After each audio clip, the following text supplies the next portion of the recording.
ang kanang pipino. Di ba makita mo mabulaklak siya. Then pagka bulaklak niya, yung bulaklak niya magtatanggal yung bulak niya na din siya mo-produce nga unod. So kato siya, once ganun ang may tabo, ibig sabihin fruit siya.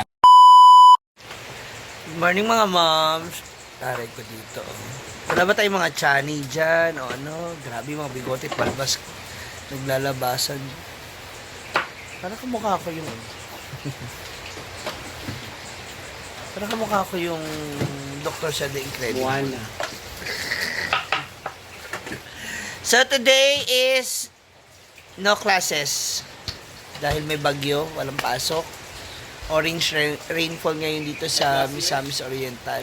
Ha? Sino ba mga estudyante sila Superman? College na. Sila Batman? College? College. Then ano lang, elementary lang, saka secondary. Ang walang pasok, college meron. At saka sa Samahan. So ngayon ang ating mga chef ay magluluto na dahil palong-palo, paldong-paldo. Good luck.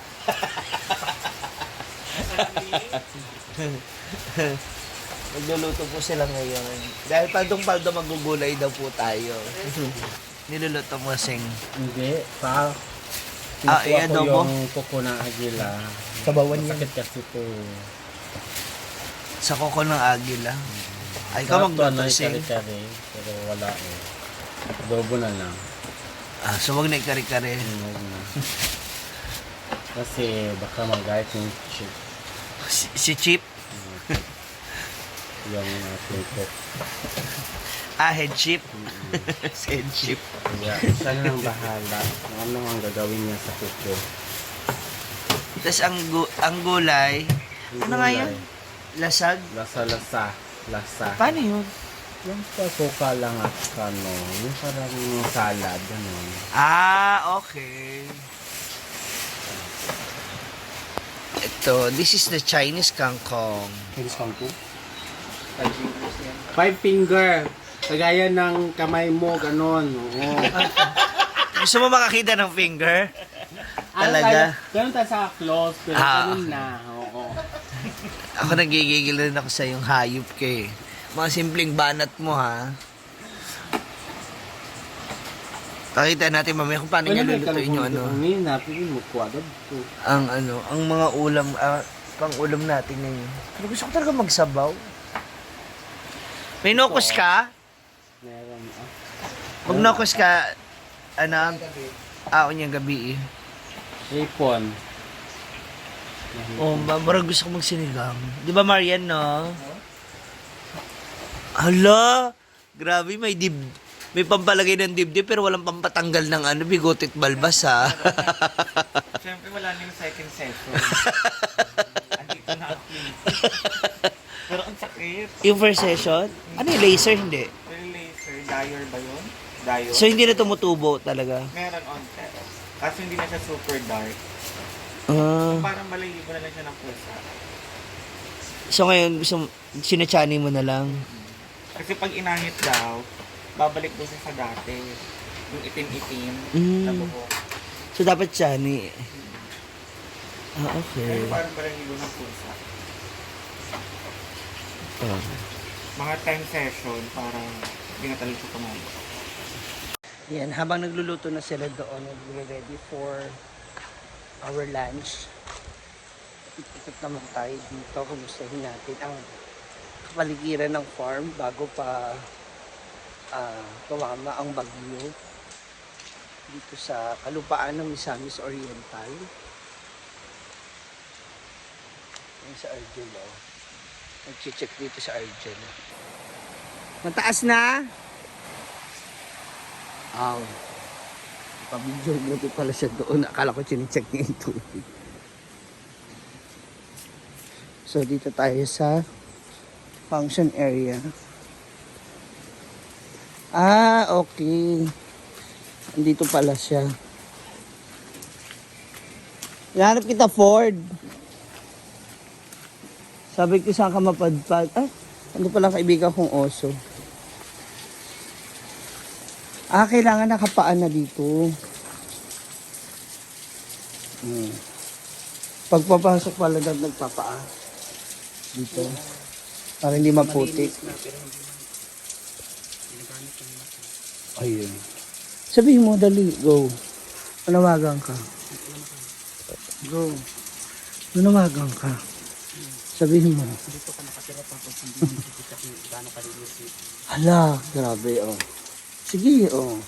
Pak, ayan siya, oh. Gigil na naman po siya, ma'am. Yun bang Here's the kakalinis mo torta. lang. Tapos nakita ka naglilinis. No. Pero yung effort ba? Sabihin ko sa kanya, wait lang. Hi! Yun. Oh, di ba? Dapat alam niya, no? Hindi niya alam, no? Nandito na ang aking kaibigang oso. Kanina ko pa siya hinahanap. Friend! Coffee, oh! Coffee. Nagtimpla pa naman ako sa'yo ng kape, tapos... Ba't inutusan ba kita? Eto na, sige na ba? Inumin mo na lang. Para Ito, ipapalpitate mo ako. Sige na, para mamaya palong-palo. Kaya ka na naman eh. Mag-pickleball tayo mamaya, ti. Ha? Ano ko idamay, kompleto yung paa mo. Pero, yan. Yan, para masaya ka na. Gusto ko happy ka eh. Ay, basa.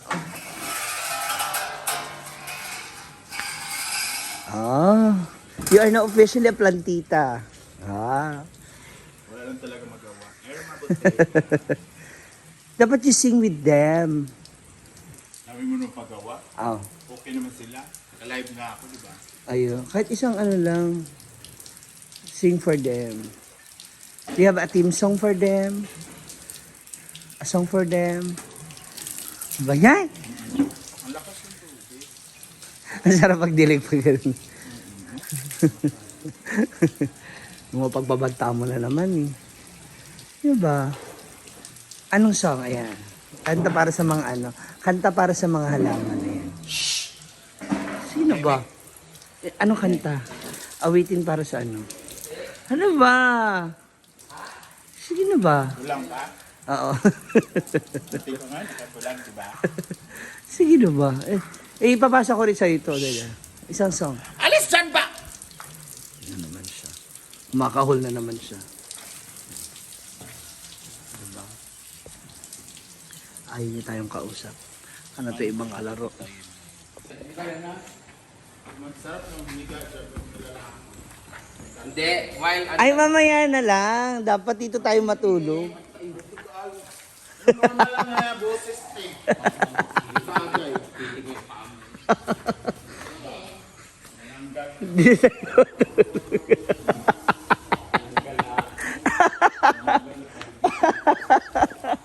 pag ikaw manananggal, kung nakita yung paa, ang kalahating katawan mo, walang kuha. Ang pakayayabang nyo. Kala nyo talaga kikinis nyo. Oh my God, may manananggal. Hindi, salvage yan. Torture na torture eh. Hayop kayo. Last na ba yan? Portion na yan, Gwen? Ay, para mag-abang na ako doon. Sa mga susunod na buwan. Bigyan mo tigwin, no? Nawala ng laso. Huh? Ano? Atak dali mo. Nagawa ka ng trip, Gwen? Matatanggal tong ano. Hindi yan. Dapat nga pintura na to eh. Since ganito lang din. At least kung pintura yan, mapipade din yan, di ba?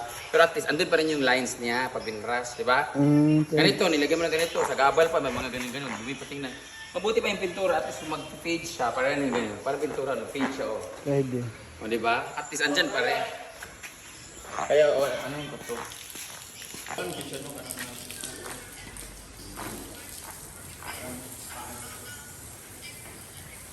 Iwalis pa siya? Dili na. Magwawalis pa ba? Hindi nga ako wawalisin siya para mawala may igiabog.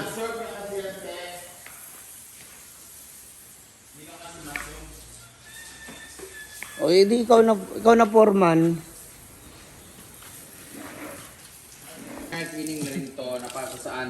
Siyempre, lagi namang madumi talaga dito kasi laging na-overuse. tayong- So ngayon, dahil yung pickleball lines namin ay natatanggal Tape. na because nilagay namin dyan is tape lang siya. Tapos siyempre, hindi na tama-tamaan, dinadaan-daanan dahil marami nag-ano dito. So natutuklap siya. Ngayon, we decided to put some pintura na siya para kahit pa paano ay hindi siya matanggal-tanggal. Kahit maputikan siya, madumihan siya, andun pa rin yung linings niya. So kailangan muna namin siyang tanggalan ng alikabok at lilinisan siya ng tubig para wala talaga, para pag pagpahid mamaya, okay na siya kasi at all. So mag-ingat po ang lahat, stay dry. Sa lahat ng mga wala namang gagawin, no extra work to do. Pwede po kayo mag-stay na lang sa bahay at pumunta sa comment section ko para kahit pa paano ay malipad kayo.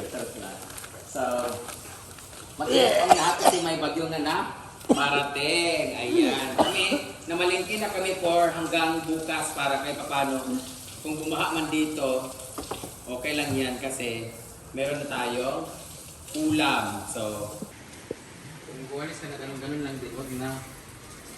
Panahan. Ayan. Comment section ng link. Ayan, ganyan dapat yung to water those. Because they're also needing the cleanliness. So that they can release a clean oxygen. Ano subject yan? Nabasa na ako. Yung kidlat kasi, kung diyan ka maliligo sa swimming pool, Wala naman kidlat, oh. hindi natin masasabi. Hindi pa rin po siya tapos. Parang ko rin yung swimming pool. Masarap. Maapang. Bilisan, mga ganyan. Dapat regular na dapat.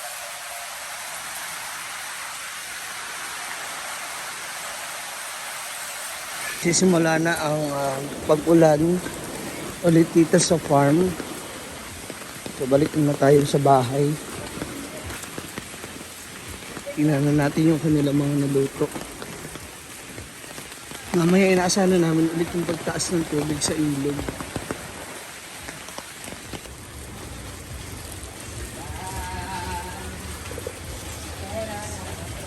Wala nang message? Eto na. Oo. Bilis. Ano mo na kaagad? Tanggal mo na. Yan ako magbihis. Sala. Hala. Hindi naman tiniplanan nila yung... Ba't inaano mo pa siya? Then, hiwa-hiwalay. May... Marami kasi pa. Para marami? Dahil tapos na kami maglinis sa function hall at tapos na rin linisan ang paligid. At habang umuulan nga siya dahil sa bagyong Basyang, ang ulam nga natin ngayon ay Ano, nilasahan.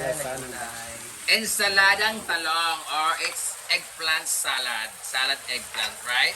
We have talbos ng kamote and then we have okra. Asan? Ayun. Hindi pa. Our ulam for today is a very healthy food. Veggies. Healthy. Oh, di ba? At ano yung Ng manok. para ngayon din? Oo.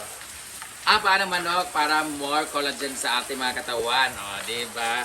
So, guys, later papakita ko sa inyo kung ano ang maging ulam namin lahat. But for now, ipapakita ko naman na sa inyo. Ang? Ang link na sa comment section. Charot. Ikaw mo rin buang diyan. Gusto mo na ata. So, ngayon, ikaw, Anseng, anong gusto mo? Cash o cashback? Cashback na lang. Back. Huwag kayo maglaro. Nagpo-promote tayo pero huwag tayo maglaro kasi hayaan natin yung gusto lang na maglaro. Kasi tayo nagpo-promote tayo. Eh, gusto daw niya. Yung gusto mo ba? Mayroong pickleball doon. Maglaro tayo sa pickleball. So guys, later naman tayo. Lilibutin natin kung ano. Wala tayong malilibot kasi maulan nga. Abangan na lang natin yung pagtapos ng ating ulam. At kakain tayo mamaya. Magla-live ako at magkukwentuhan tayo kung bakit tayo pumasok sa isang madilim na daan. I'll see you later. Yung puan. Ay, sama. Lansa? Patay mo muna. Diba? Yan din yung naamoy ko eh. Kaya ulitin mo yan. Eh, okay na yan siya. Pagdawas natin yung hugasan. Diba? Ayun. Kaya mo muna siya. Nana. Ay! Nana. Another. Ang kanang pipino, di ba makita mo mabulaklak siya. Then pagka-bulaklak niya, yung bulaklak niya, magtatanggal yung bulak niya, na din siya mo-produce nga unod. So kato siya, once ganun ang may tabo, ibig sabihin fruit siya, like na kamatis. Pag kamatis, pag gawa sa kamatis, kaya na din unod siya. Unlike yung mga ubang gulay na pag tumubo, unod na kaagad, bunga na kaagad, so it's vegetable. Kaya na yung nagiging fruit siya, depende sa procedure. So kung procedure niya is bulaklak muna, after bulaklak, matuyo yung bulaklak, meron na din siyang bunga, so it's considered as Fruits. Okay lang okra. Okra. Talong. Yung talong. Di ba? Ganun din. baliktad ba pagkasabi ko? Or ang basta nga na yung procedure basta pag mulaklak sa either may mo siyang Kalabasa. ang kalabasa Meron din. o baka yun ang gulay siguro or sa ba? Kasi ang kalabasa may bulaklak. Tapos bigla Tapos siya diba, pag ano magkakabunga. siya, Oh. Pero yun na ba explain? Alam mo, yun nga, pero sa gulay pa rin siya na-assign, pero prutas daw yung ganun dapat. Wala. Once daw ang bulaklak, tapos pag nakuluntoy o na-dry, may bunga na lang. Ay, kung search nyo nga, yun Ang na. grapes. Nasa Ang apple. comment section ng link. Yun yung according to my theory. Basta panoorin niya, paano malalaman ang prutas sa gulay. Na isa yung gulay. Gulay siya na kahilera, pero prutas dapat siya na variety. Di ba? O baka kung ano yung content. Pero hindi eh. Para sa naman siya ng content. Ang mangga, pag ang mangga... O namulaklak. Prutas siya. May bunga. Santol, meron din. Meron ba santol? Meron, bulaklak. Pero hindi eh. Baka yun yung gulay ang katong nag-produce o kanang kuan. Kaya ang mangga ha, pag mamulaklak ang mangga, bulak pa man siya. Pag matagtag ang bulak, ayaw pa man siya Tsaka mag-create o bubunga. kuan. Unlike sa pipino or sa kalabasa, bulaklak na kadugtong na rin siya, di ba? So basin mo itong nundan mo siyang fruits. So, panoorin natin. Mr. Scarlett, Malunggay. basahin na panoorin ko. Basta nasa comment section guys. I-comment nyo na lang sa section. Sa kalamunggay na, Japon. Di ba? Ayan ah. Phonetically speaking, all fertilized flower turn to fruit. Bot pa sa bot, ang atong bulak, na mo produce of Fruits, di ba? Comment section. Pero gulay siya na kategory. Pero pag botanically speaking daw, pag ang bulaklak daw mag-produce ng unod, fruits gid siya naka-hilera. Sinong fruit? But, ano to ito? In edible speaking. So yeah, unsa ang kuan? Palaya. bitterness.